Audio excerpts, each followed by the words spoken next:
Wala nang maraming paligoy-ligoy pa, diretso sa punto na. Maiksi lang ang komentaryo, pero diretso sa punto.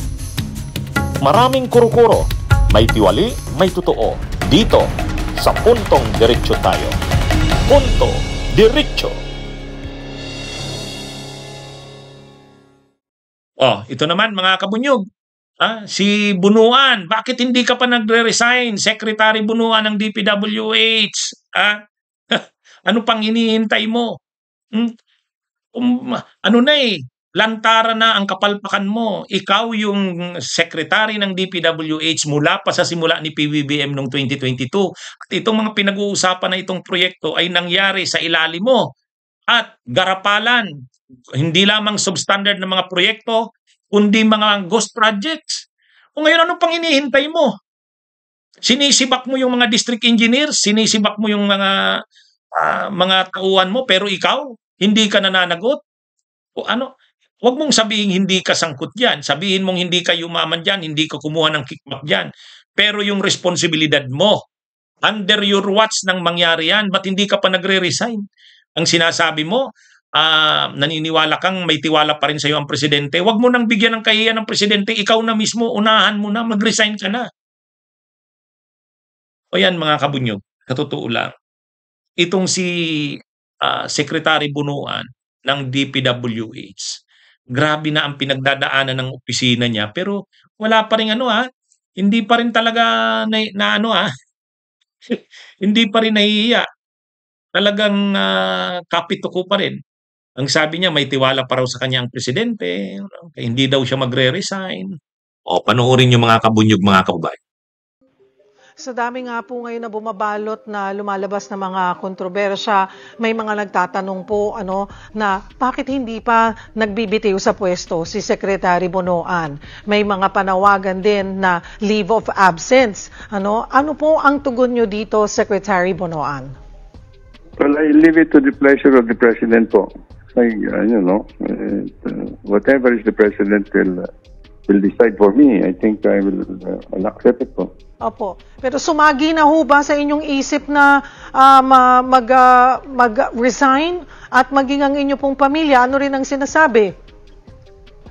Well, to me, I think this is a time for me actually to see how we can improve actually the system and contribute in whatever way I can po para makatulong naman. But, well, as I said, if many people are asking for me to leave or resign, I think I leave it to the pleasure of the President. Hihintayin niya daw kung ano ang ng presidente. Kung sabihin na daw ng presidente na mag-resign siya, ano pa hihintayin yan? Hindi ka ba nahihiya sa mga nangyayari na yan? Manhid na talaga sila mga kabunyog, mga kawan. Doon nga sa investigasyon ng Senado, yung mukha ni Bunuan parang wala siyang parang wala siyang pananagutan. Manhid na sila. Hindi na nga nahihiyang sumagot si Bunuan. Parang sa kanya okay lang yung mga nangyari na yun. Parang sa kanya normal na yun Hindi nyo ba napapansin yung reaksyon ng mukha niya? Mga kabunyog, mga kababayan, grabe yung nito. Sa mga nangyayari na yan, sa ibang bansa, sa Japan, sa South Korea, madawit nga lang ang pangalan mo, nagre-resign na. Yung iba nga nagsisuicide pa dahil sa sobrang kahihiyan. Ay dito sa atin, hindi naman kinakailangan, hinihingi natin na ganun ang gawin. Pero yung pagre-resign, pagpapakita man lang na hindi mo na kaya, nahihiya ka sa nangyaring ito. At sabihin mo man na hindi ka tumanggap ng kickback dyan. Pero yung kahihiyan mo na ikaw yung secretary at ng DPWH na ngayon, nalalagay sa nakakahiyang sitwasyon. O ba't hindi mo ipakita yung pananagutan mo dyan? Yung accountability mo dyan.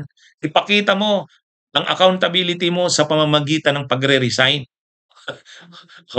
Ganyan yan. Bunuan. Hindi ka ba nahiya niyan? Ang dami nang nananawagan ngayon. Si Kiko Pangilinan, yung Kamanggagawa Party List, nananawagan na. Ang taong bayan, actually yan ang panawagan. Kaya lang, ang ginagamit mong dahilan, may tiwala pa sa iyo ang presidente. Ay siyempre, naghihintay yung presidente, baka naman maisip mo na mag-resign ka na. Ayaw naman ng presidente na malagay siya na ikaw ay sibakin niya. Sobrang bait ng presidente eh. Pero dapat ikaw na yung mahiya, yung delikadesa mo. Ha? 'Di ba? Mga kabunyog, mga kababayan? Mr. President, PBBM, sibakin nyo na po si Secretary Bonoan dyan sa DPWH. Kayo na po ang nagsabi, galit na ho kayo. Kami rin po ay galit na dahil pera ng mga manggagawa at ordinaryong Pilipino ang pinag-uusapan dito. At sinong ahensya ba ang nasa ulunan ng mga maanomalya na flood control project? Hindi pa DPWH? Kaya sa'yo, Secretary Bonoan, kung may kaunti pa na kahihiyan dyan sa katawan mo, have the courtesy, umalis ka na dyan, bumaba ka na sa pwesto mo. Dalawang bagay lang yan, DPWH Secretary Bonoan. Kung hindi mo alam yung nangyayari dyan sa ahensya mo at tinuturo mo yung mga regional director at district engineer, incompetent ka. At kung alam mo naman yung mga maanumalyang proyekto pero wala kang ginawa, di corrupt ka. Kaya again, Mr. President, panawagan po namin, sibakin mo na yan si Secretary Manuel Bonoan.